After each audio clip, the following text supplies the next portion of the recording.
Merhaba, kanalıma hepiniz hoş geldiniz. Bir balon çalışması için hazırlamış olduğum, şurada bakın emek verdiğim, tutkalladığım ve kurumaya bıraktığım balonlar görüyorsunuz bu şekilde yamuldular. Yani bunlar kuruyana kadar içindeki balon kendini çekti, bir şekilde söndü ya da patladı. Ve bu balon çalışması yapan birçok kanala rastlamışsınızdır. Onlarda da bu sorunların yaşandığını düşünüyorum. Eğer benim balonlarım kalitesiz ise bilmiyorum. Kaç yerden de tekrar aldım aslında. Farklı yerlerden balonlar aldım. Ama bu sorun yaşanıyor. Birinci balonumda içerisine hadi dedim çimentoyla bu kadar da sönmemişti. Yarıya kadar balon patlamış kalmış. Bunda da durum aynı aslında. İç kısmını ben görüyorum. Şuraya kadar balon yapışmış durumda. Bunu ne yapacağım? Kurtarmaya çalışacağım. Biraz önce öbüründe içine çimento harcadım. Şöyle çevirdim falan. Ama şuralardaki sönükleri gideremedim. Üzerine de böyle kendimce bir taktik geliştiriyorum arkadaşlar. İçerisinde balon şişireceğim. Ve bunu da kurtarmak istiyorum. Niye uğraşıyorsunuz? Atın diyenler için de şunu söylemek isterim. Yani atmak kolay, kurtarmak, yeniden kazanmanın verdiği mutluluk paha biçilmez. Çünkü ben buna bir sürü tutkal harcadım, zaman harcadım.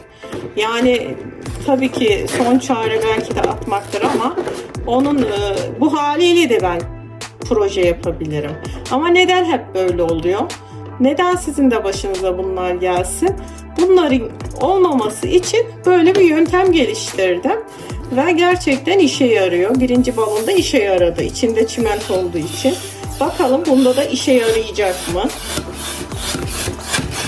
Balonumuzu bunun çapına gelene kadar şişireceğim arkadaşlar. Önemli değil. En azından bakınız. Biraz daha istiyor aslında. Tam yönünden kaynaklı bir şey oldu.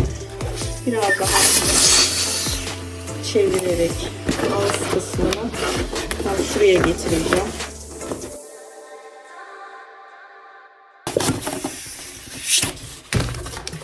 Armut oldu. Vallahi iyi fikir. Su kabağı.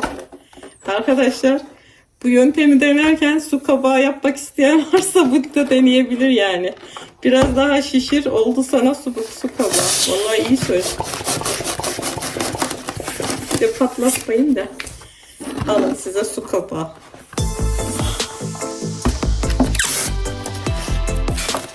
Vallahi dener miyim? Olabilir ama. Neden olmasın? Yani bu yöntemden bakın neler çıktı ortaya, görüyor musunuz? Harika bir su kabağı yaptık.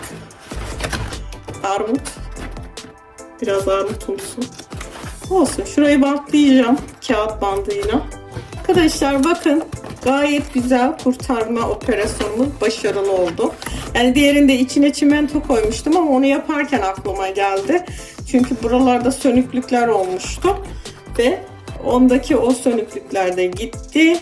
Bu yöntem harika, işe yarıyor. Umarım sizler de başına gelenler bu yöntemi denerse bana teşekkür edecek diyorum. Bunu ben çimentoyla kaplayacağım diğeri gibi ve bunların ileriki videolarda tasarlayacağım. Şu an ben de bilmiyorum ama bir anlık bir esinleme gelirse bunların son hallerini videolarında yayınlayacağım tabii ki. Yeni videolarda görüşmek üzere. Hoşça kalın.